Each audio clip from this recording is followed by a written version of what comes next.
함께 읽은 말씀으로 하나님의 본심이라는 제목으로 하나님께서 우리에게 주실 은혜를 확인하는 시간 되기를 간절히 소원합니다. 대부분의 성도들이 하나님을 오해할 때가 있는데 그때는 언제냐면 바로 문제와 어려움에 봉착했을 때예요. 괴로운 상황과 어려운 환경 속에 봉착되었을 때 우리는 가장 먼저 하나님을 오해하죠. 마치 하나님이 나를 외면하신 것 같고 하나님이 나를 버리신 것 같고 하나님이 나를 벌 주시는 것 같다고 오해해요. 그 이유는 이 땅에서 예수를 믿고 사는 그 삶이 어떤 삶인지 모르기 때문이고 또 상황과 환경에 따라서 우리의 신앙이 너무나도 쉽게 흔들리는 연약한 존재이기 때문이에요. 그래서 우리는 문제와 어려움이 봉착할 때, 괴로운 일이 생길 때 우리는 하나님께 원망하고 하나님을 오해하죠. 말라기 말씀을 제가 자주 인용하는데 하나님께서는 이스라엘 백성들을 향해 내가 너희를 진정으로 사랑한다 라고 말했을 때 이스라엘 백성들은 하나님께서 우리를 어떻게 사랑하셨어요? 라고 반문해요. 그 의미는 이제 우리는 이전 다윗 왕국과 같이 강대한 나라도 되지 못했고 아수르와 바벨론의 포로 생활에서 이제 나왔는데 주변 강대국들에게 늘 견제와 위협을 받고 있고 그냥 힘없고 연약한 우리들인데 하나님께서 우리 진정으로 사랑하셨습니까? 라고 반문하는 거예요. 하나님께서 진정으로 사랑하셨다면 우리를 이전에 그 강대했던 다윗 왕국으로 회복시켜 주셔야죠. 그리스도 메시아를 보내셔서 다시 한번 이스라엘이 하나님께서 택하신 신정국가라는 사실을 무력과 번영과 풍요로 증명해 주셔야죠. 그렇게 고백하고 있는 것이에요. 오늘날 우리가 이 땅을 살아가면서 하나님을 오해할 수 있어요. 그러나 하나님의 본심이 무엇인지 말씀을 통해서 확인해야 돼요. 우리가 이 땅에 살아가면서 문제와 어려움 속에서 하나님을 원망할 수 있어요. 그러나 성경에 기록되어 있고 하나님께서 우리에게 주신 말씀이 무엇인지 확인하셔야 돼요. 구원받은 성도는 하나님의 말씀인 성경을 통해서 하나님의 본심을 알 수 있어요. 그냥 우리가 어떤 기적과 표적을 통해서 또 체험적인 것을 통해서 또 세상의 어떤 능력과 어떤 은사를 통해서 체험할 수 있다는 착각을 버리시고 오직 하나님의 말씀을 통해서만 우리가 확인할 수 있어요. 그 말씀에 설득당하고 그 말씀에 인정하고 그 말씀에 아멘으로 고백하는 것이 성도의 삶이죠. 성경에선 이렇게 기록되어 있어요. 하나님은 단 한순간도 우리를 놓치지 않으신다고요. 하나님은 매 순간 우리에게 집중하신다고요. 하나님은 항상 우리를 통해 당신의 선을 이루신다고요. 저희 자녀들도 부모된 우리가 자녀들을 양육하고 훈계할 때, 때로는 혼낼 때, 때로는 징계할 때 부모에 대한 사랑의 의혹을 품을 때가 있어요. 엄마 아빠가 너무나 밉다고 그러고 따로 살 거라고 이야기하고 엄마 아빠 발로 차버릴 거라고 이야기하는 경우가 종종 있어요. 그리고 딱 그 당시 그 상황에서는 자녀들은 부모의 의중을 모르기 때문에 그냥 그 당시에 혼나는 감정과 혼나는 기억으로 섭섭해하고 원망해하죠. 하지만 부모는 자녀를 양육하는 데 있어 달라요. 자녀가 잘못한 게 있으면 지적해줘야죠. 자녀가 실수한 게 있으면 가르쳐줘야죠. 그리고 반복적으로 가르쳐주다 보면 때로는 감정이 들어갈 때도 있어요. 그런 상황 속에서 부모와 자녀는 서로에 대해서 오해하게 되는 경우가 빈번하죠. 오늘 저와 여러분들이 이 땅에서 살아가면서 하나님의 말씀으로 말미암아 하나님의 본심이 무엇인지 확인하셔야 돼요. 문제와 어려움 속에서 나를 방임하시는 하나님이 아니라 문제와 어려움을 통해서 더욱더 하나님만 바라보는 그 은혜를 확인하셔야 돼요.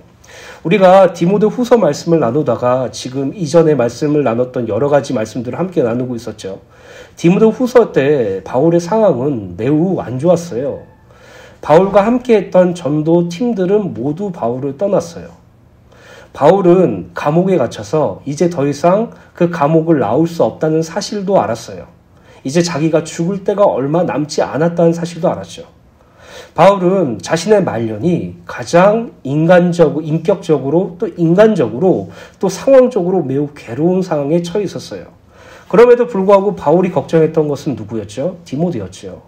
디모데를 위해서 항상 기도하고 하나님께서 그에게 은혜를 주시길 바라며 마지막으로 그에게 그리스도의 복음으로 말미암아 함께 고난을 받을 것을 견문했어요.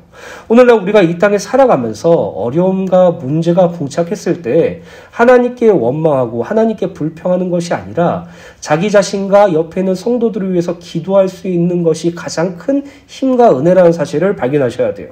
우리가 이 땅에 살아가면서 하나님께 원망하는 것보다 하나님의 의중을 알길 원하는 것이 더욱더 중요한 것이고요. 하나님께 불평하는 것보다 하나님의 본심이 무엇인지 아는 것이 더욱더 중요하다는 것이죠. 말씀을 통해서 그 은혜가 확인되기를 간절히 소원합니다. 호세아서 11장 말씀은 호세아의 제7예언으로서 북이스라엘의 범죄와 타락과 그에 대한 정죄와 심판을 선언하시는 내용이에요.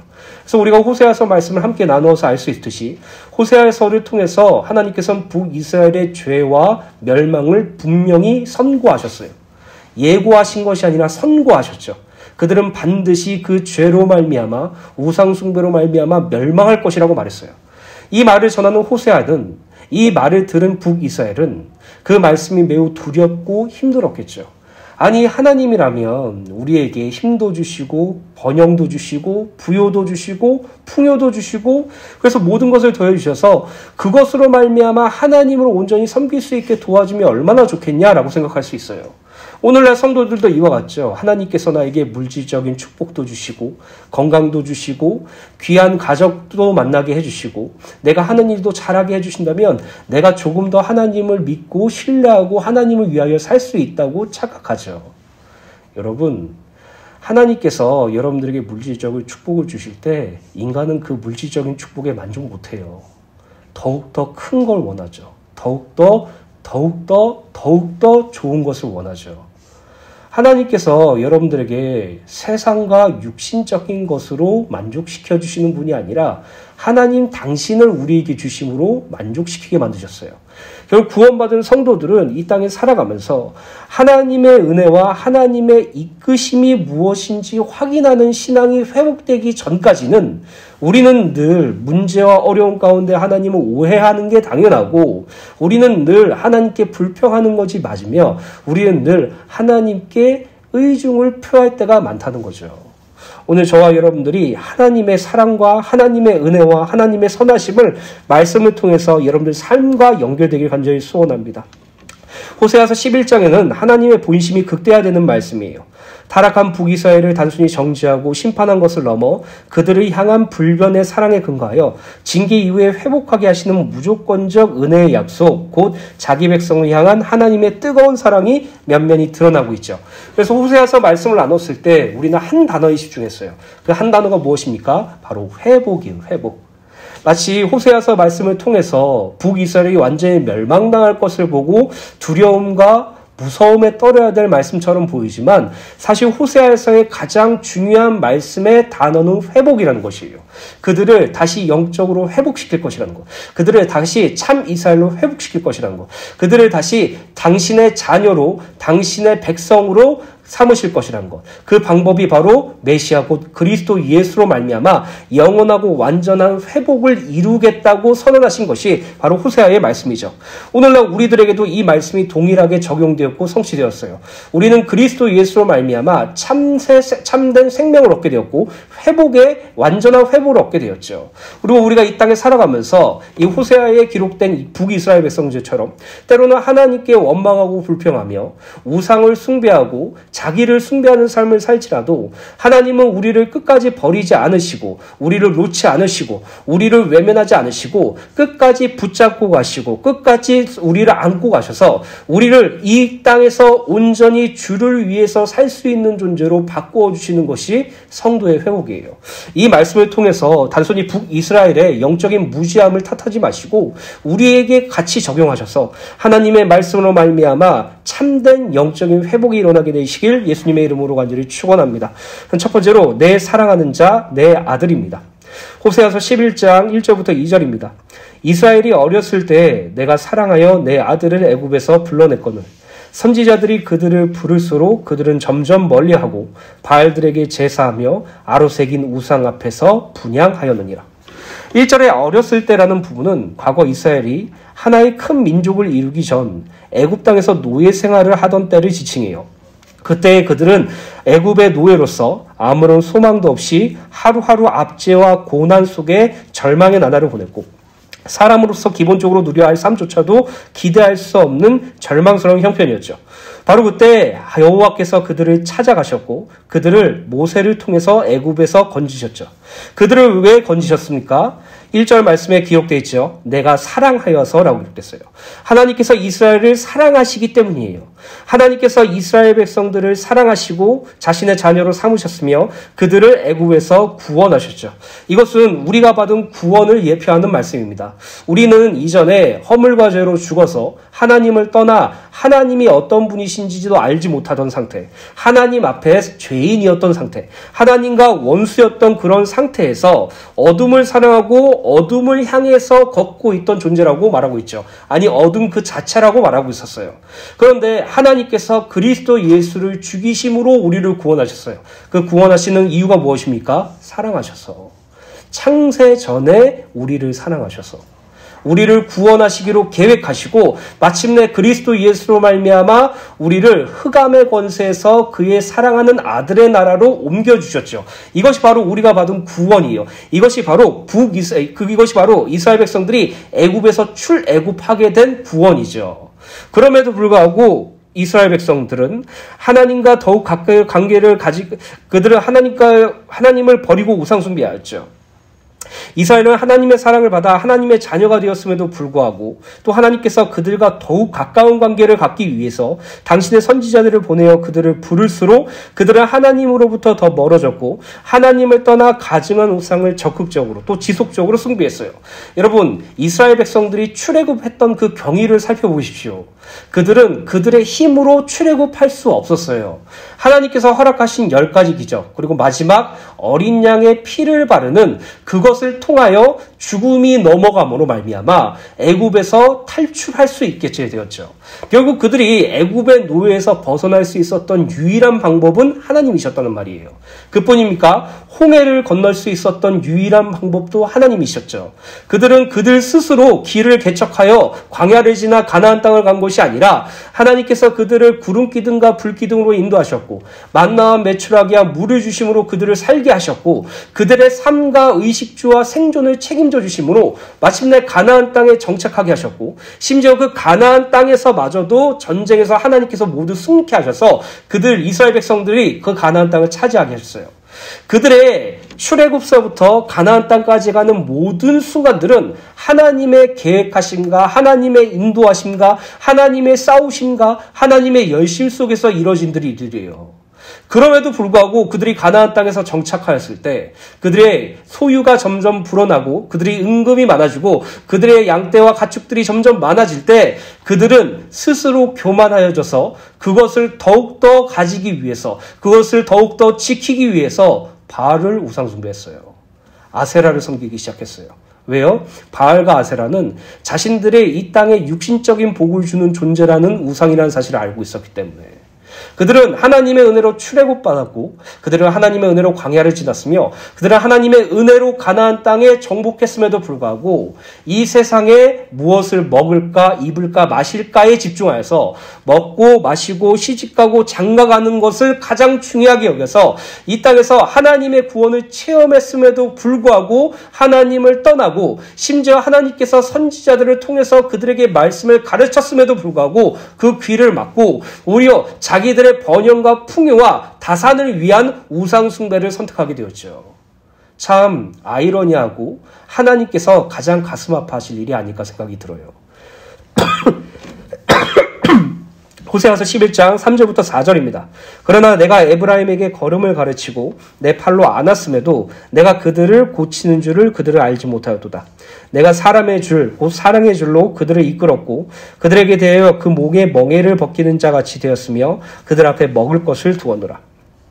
하나님께서는 이스라엘 백성들이 당신을 떠나고 우상 숭배하였음에도 불구하고 하나님께서는 그들의 아버지가 되어서 그들이 온전하게 성장할 수 있도록 인내심을 가지고 정성스럽게 도우셨다고 기록되어 있죠. 3절에 에브라임에게 걸음을 가르치고 라는 것은 여기서 에브라임이란 북이스라엘의 애칭이에요. 부모가 어린아기의 걸음마를 가르치는 의미로 팔로 안았음에도 라는 것은 부모가 어린아기를 팔로 안아서 이끌었다는 의미예요.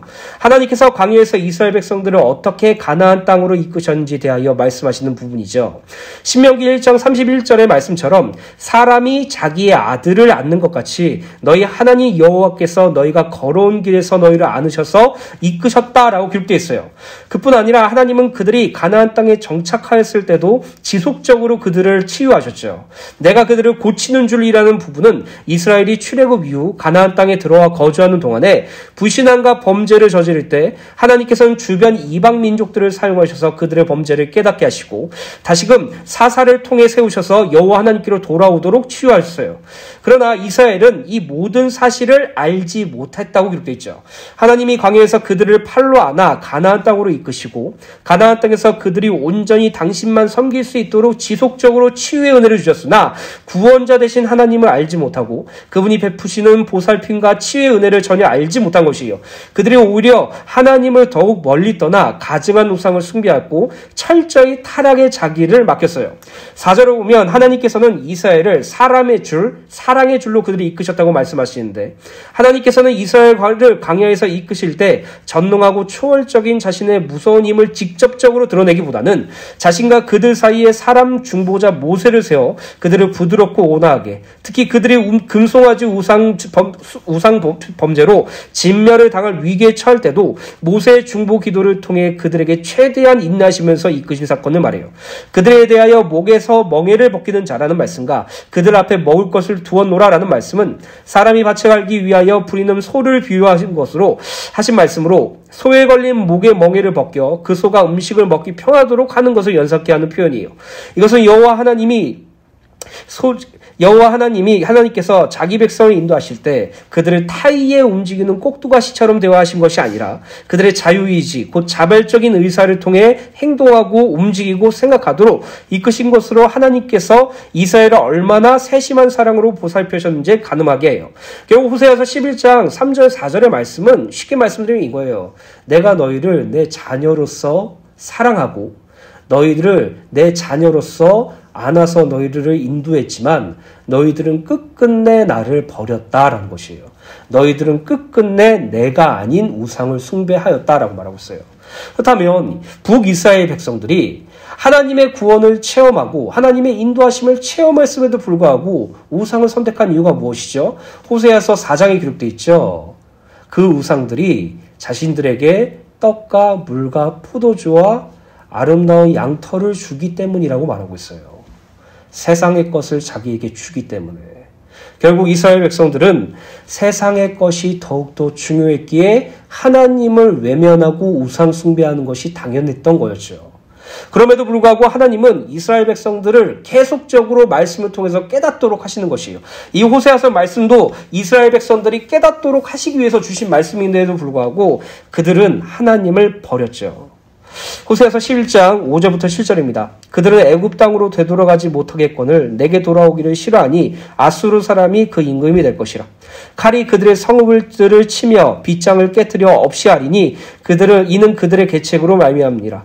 내 백성이 끝끝내 내게서 물러가나니 비록 그들을 불러 위에 계신 이에게로 돌아오라 할지라도 일어나는 자가 하나도 없도다.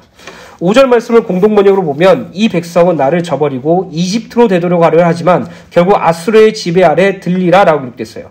이전에 말씀드렸듯 북이스라엘과 남유다는 국가적 위기가 찾아왔을 때 하나님이 아닌 애굽을 의지하려고 도움을 구했어요.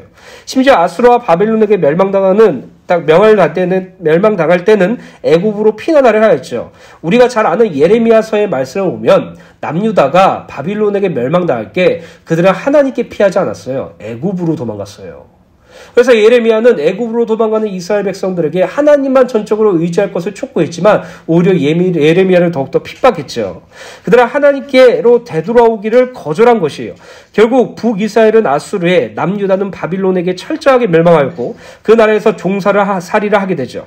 6절부터 7절을 보면 하나님께서는 북이스라엘이 자신을 떠나기로 결심하였으므로 전쟁이 그들의 성들을 파괴되고 성문들이 무너질 것이며 그들의 칼날에 죽임을 죽임을 당할 것이며 그들에게 종의 멍에를 쓰여 그 누구도 이 멍에를 벗겨주지 못할 것이라고 말씀해요. 호세아서 11장 1절부터 7절의 말씀을 보면 하나님이 이스라엘 백성들을 사랑하였지만 이스라엘 백성들은 하나님을 버렸고 더욱더 우상 숭배하였기 때문에 철저하게 멸망될 것이다 라는 말씀으로 끝나게 돼요. 이 말씀으로 결론을 맺게 되면 우리는 하나님을 두려워할 수밖에 없죠. 경외라는 단어가 아닌 두려움이에요. 이 두렵다는 것은 우리가 잘못하면 벌 주시는 하나님, 우리가 고질적으로 놓지 못하는 착각이 무엇입니까? 우리에게 문제가 어려움이 닥쳤을 때 내가 이거 불신앙해서 내가 잘못해서 하나님께서 혼내키시는구나. 하나님은요, 저와 여러분들에게 징계를 허락하시긴 해요. 근데 그 징계는요, 우리가 잘못했을 때 때리는 징계가 아니에요. 우리가 잘못했을 때 벌 주는 징계가 아니에요. 우리가 죄에 걸려 넘어지지 않도록, 우리가 불신앙에 점철되지 않도록, 우리가 세상에 점철되지 않도록 하나님께서 우리를 깨닫게 하시기 위한 징계라는 것이죠. 직발적으로 우리가 잘못했을 때 바로 때리고 벌 주시는 그런 분이 아니에요. 그건요, 아버지가 될 수 없다는 것이죠. 그런데 우리는 이 땅에 살아가면서 우리가 잘못해서 하나님께 고난을 받고 우리가 불신앙해서 하나님께서 우리를 때리신다고 생각을 하죠. 그거는 정확하게 맞는 표현이 아니라고 말씀드릴 수 있습니다. 그 이유는요, 하나님은요, 상과 벌을 주시는 분이 아니라 사랑과 은혜를 베푸시는 분이기 때문이에요. 우리에게 있어서 가장 큰 상을 미리 주셨기 때문이에요. 그분이 누구십니까? 그리스도 예수시죠. 때로는 우리가 연약하여서 우리가 하나님 앞에 불신앙한다고 할지라도 그리스도께서 하늘 보좌 우편에 하나님 우편에 앉아 계셔서 우리의 연약함을 대언해 주신다고 기록되어 있어요. 오늘 그 말씀을 기억하시길 간절히 소원합니다. 이사야서 1장 2절부터 4절에 보면 타락한 북이스라엘과 남유다를 향해서 이렇게 하나님께서 말씀하시죠. 하늘이여 들으라, 땅이여 귀를 기울이라. 여호와께서 말씀하시기를 내가 자식을 양육하였거늘 그들이 나를 거역하는도다. 소는 그 임자를 알고 나귀는 그 주인의 구유를 알건만은 이스라엘은 나를 알지 못하고 나의 백성은 깨닫지 못하는도다 하셨도다. 슬프다 범죄한 나라요, 허물진 백성이요, 행악의 종자요, 행위가 부패한 자식이로다. 그들이 여호와를 버리며 이스라엘의 거룩한 일을 만홀히 여겨 멀리하고 물러갔도다. 이게 이스라엘 백성들이 가지고 있는 영적인 연약함이죠. 그리고 우리들에게도 동일하게 가지고 있는 영적인 연약함이에요. 이 땅에 우리가 신앙생활을 한다고 하면서 말씀과 기도 속에 들어갔다고 하면서 내가 하나님의 자녀고 하나님의 사람이라고 하면서 우리는 늘 우리 자신이 잘 되는 것을 위해서 달려가요. 우리는 늘 우리 자신이 성공하는 자리를 위해서 뛰어가요. 그것을 위해서 신앙생활하죠. 그것을 위해서 하나님께 도움을 구해요. 하나님 내게 성공을 주세요. 하나님 나에게 잘됨을 주세요. 하나님 나에게 번영을 주세요. 그것으로 제가 하나님이 나의 아버지 되시고 예수님이 나를 구원하셨다는 사실을 믿기 원합니다 라고 고백해요. 그것을 간절히 원하니까, 그것을 간절히 소원하니까 우리는 늘 하나님과 거래를 하죠. 하나님께서는 값없이 우리에게 구원을 베푸셨는데 우리는요, 하나님과 날마다 돈을 주고 나의 열심을 주고 나의 노력을 주어서 무엇을 얻어가려고 해요. 그게 되지 않으면 점점 자기 자신에게 집착하게 되죠. 점철되죠. 점점 자기 자신을 위해서 살아가는 것이 마땅하다고 생각하죠. 그냥 나 건들지만 말아주세요. 그냥 나 문제만 주지 말아주세요. 그냥 나 힘들게만 하지 말아주세요. 내가 예배도 잘 나오고 헌금도 잘하고 헌신도 잘하고 제가 하나님 앞에 최소한의 예의는 지킬게요. 대신 날 건들지 말아주세요. 이렇게 신앙생활을 해요. 결국 사람이, 성도가 신앙생활하는 그 근본적인 이유가 하나님을 위하여가 아니라 자기 자신을 위한 것이라고 다 바뀌어지게 돼요.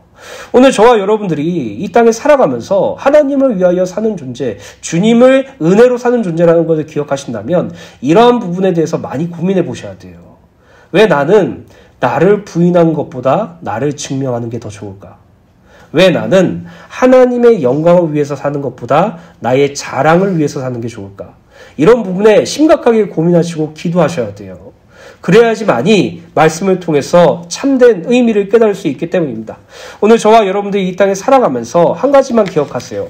일대제의 말씀처럼 하나님은 우리에게 벌 주시고 우리를 멸망으로 이끄시는 분이 아니라는 사실이에요. 하나님은 단 한 번도 우리를 내버려 두신 적이 없고 버려두신 적이 없어요. 문제와 어려운 가운데서 우리는 하나님을 오해할 수 있지만 하나님의 본심은 단 한 번도 흔들린 적이 없다는 것이죠. 그 하나님의 본심이 바로 호세아서 11장 8절부터 11절의 말씀이죠. 이 말씀을 통해서 참된 하나님의 마음을 깨닫고 여호와 하나님께로 날마다 돌아가는 은혜가 있게 되시길 간절히 소원합니다. 두 번째로 하나님의 본심입니다. 본문 8절부터 11절의 말씀은 여호와 하나님께서 변하지 않는 사랑으로 이스라엘을 긍휼히 여기시고 붙드시며 회복하실 것이라는 하나님의 본심이 기록된 말씀이에요. 북이스라엘이 비록 여호와 앞에 번제를 좌하여 멸망을 당하였고 나라 자체의 회복은 이루어지지 않았으나 하나님께서 그들을 징계하신 이후 당신의 언약의 백성인 그들 중 남은 자를 남유다의 회복과 함께 가나안 땅으로 다시 인도하여 들이시며 당신을 섬기는 삶을 살도록 하시겠다고 말씀하세요. 북이스라엘은 하나님을 저버리고 하나님께서 떠나며 우상을 숭배하는 극단적인 범죄를 저질렀지만 하나님께서는 그들을 외면하지 않으시고 버리지 않으세요. 그들은 끝까지 붙들어 다시 온전히 당신만 섬기는 자로 반드시 이끄시겠다고 말씀하시는 것이에요. 그래서 우리는 날마다 이것들을 기억해야 돼요. 우리는 하나님을 잊어요. 하지만 하나님은 우리를 날마다 기억하세요. 우리는 하나님의 손을 놓아요. 하지만 단 한 번도 하나님은 우리의 손을 놓으신 적이 없어요. 우리는 하나님을 버리고 나를 위해서 살길 좋아해요. 그러나 하나님은 단 한 번도 우리를 버리신 적이 없고 우리를 당신의 은혜 가운데로 이끄세요. 이게 사실이에요. 이것을 놓칠 순간 우리는 온전한 신앙을 기대하기 어렵겠죠. 호세아서 11장 8절 말씀입니다. 하나님의 본심이고 변하지 않는 사랑이에요. 에브라임이여 내가 어찌 너를 놓겠느냐. 이스라엘이여 내가 어찌 너를 버리겠느냐. 내가 어찌 너를 아드마와 같이 놓겠느냐. 어찌 너를 스보임같이 두겠느냐. 내 마음이 내 속에서 돌이키어 나의 긍휼이 온전히 불붙는 듯 하도다. 8절 말씀은 자기 백성들의 범죄와 배악 그리고 인하여 그들이 당하는 심판으로 인하여 고통스러워하시는 하나님의 안타까운 마음과 더불어 당신의 언약을 결코 파기하지 않으시고 끝내 그것을 기억하사 지키시겠다는 의지가 함유된 말씀이에요. 하나님께서는 에브라임아 내가 어찌 너를 놓겠느냐 이스라엘아 내가 어찌 너를 버리겠느냐라고 말씀하시죠. 북이스라엘은 끝끝내 하나님에게서 멀어졌지만 끝끝내 하나님을 버렸지만 하나님께서는 북이스라엘을 절대로 놓거나 북이스라엘을 절대로 버릴 수 없다고 말씀하시는 것이에요. 그 이유가 무엇입니까? 사랑하시기 때문이죠. 하나님께서는 북이스라엘 너희들을 아드모와 같이 놓을 수 없고 스보임과 같이 멸망 상태로 둘 수 없다고 말씀하세요. 여기서 아드마와 스보임은 여호와께서 과거 아브라함 때 소돔과 고모라를 심판하실 때 그 주변에 있던 성읍으로서 함께 멸망당한 성읍이에요.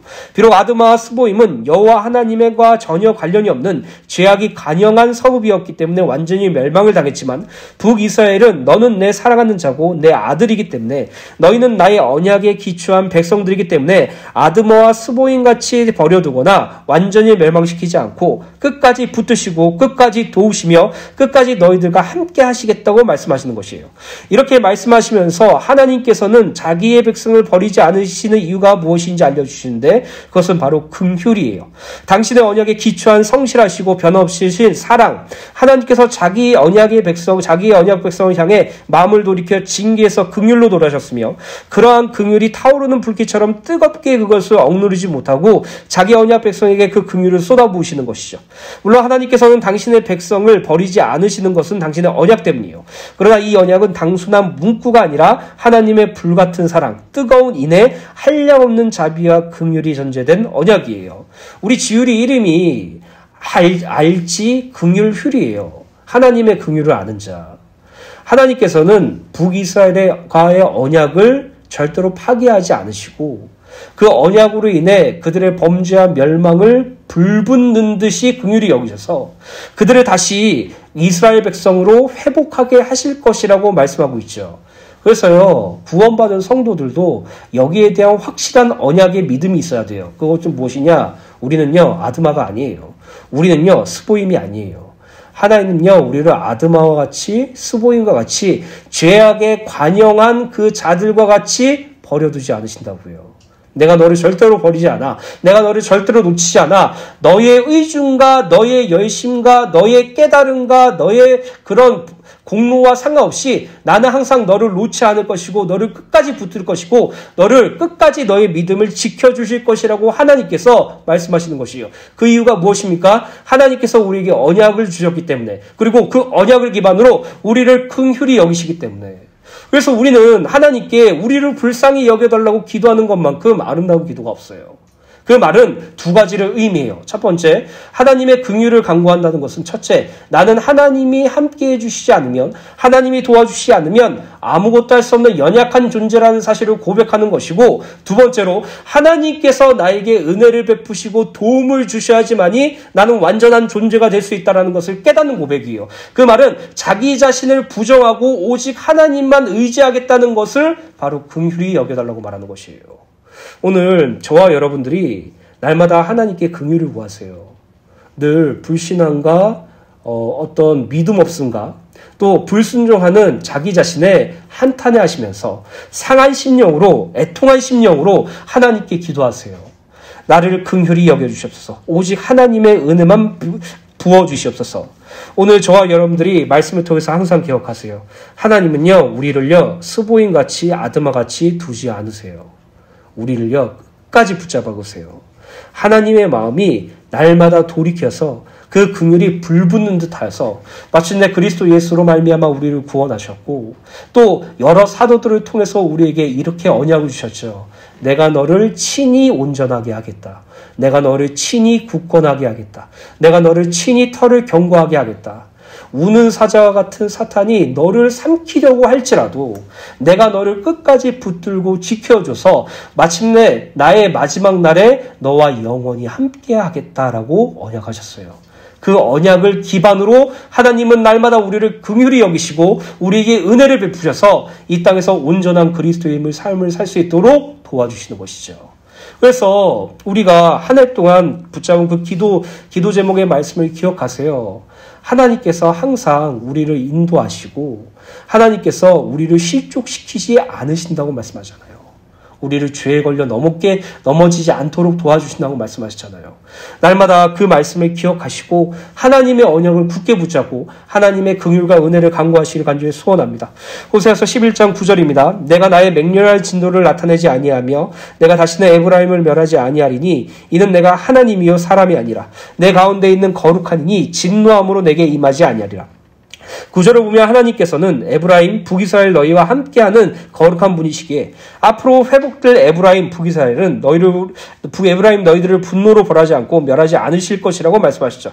하나님께서는 앞으로 회복될 에브라임을 멸망시키지 않는 이유를 말씀하시는데 그것은 바로 당신은 사람이 아닌 하나님이라고 말씀하셨기 때문이에요. 하나님은요, 당신이 말씀하신 것을 절대로 변개치 않으세요. 1년의 예로 하나님께서 온 지구의 인류를 노아와 그의 가족들을 빼고 홍수로 멸망시켰을 때 노아에게 무슨 언약을 주셨습니까? 무지개 언약을 주셨죠. 그로 말미암아 이러한 진멸과 이러한 일들은 절대 일어나지 않을 것을 언약하셨어요. 그래서 저는 개인적으로 지구온난화 안 믿어요. 지구온난화로 말미암아 물이 차서 인류가 멸망할 것이라는 말은 잘 안 믿어요. 이건 사족에 그냥 하는 말이고, 이처럼 하나님께서는 당신이 사람이 아니시기 때문에 말이 바뀌지 않으시고 인생이 아니기 때문에 거짓말을 하시는 분이 아니시기 때문에 당신 자신을 걸고 말씀하시는 것이에요. 이후로 너희는 절대로 멸망 없이 완전한 회복할 것이라고. 이게 하나님께서 주시는 선언이죠. 하나님께서 우리에게 동일하게 선언하셨어요. 내가 너를 그리스도 예수로 말미암아 구원하였고 내가 너를 나의 자녀로 삼았다라고 선언하셨어요. 이거는요, 절대로 변하지 않아요. 이거는요, 절대로 거짓이 될 수 없어요. 하나님께서 그것을 번복하시지 않아요. 왜요? 그분은 하나님이시기 때문에. 이것을 기억하시길 간절히 소원합니다. 원어의 하나님을 지칭하는 단어 엘은 하나님의 추월성과 전능성을 간주하는 호칭이에요. 하나님께서는 사람처럼 감정에 압도되어 분별 없이 분노를 말하지 않으시고 하나님의 신적 의지와 지혜는 타오르는 분노의 감정 또한 억제하실 수 있죠. 아울러 하나님께서는 오직 공의로 심판을 내리시되 진노 중에서도 당신의 백성들에 대하여 자비와 긍휼하심을 잃지 않으세요. 사람이 아니라 하나님이세요. 그 하나님이 그리스도 예수를 통해서 우리의 죄를 대속하셨죠. 오직 하나님만 가능한 구원, 그 구원을 우리가 받았습니다.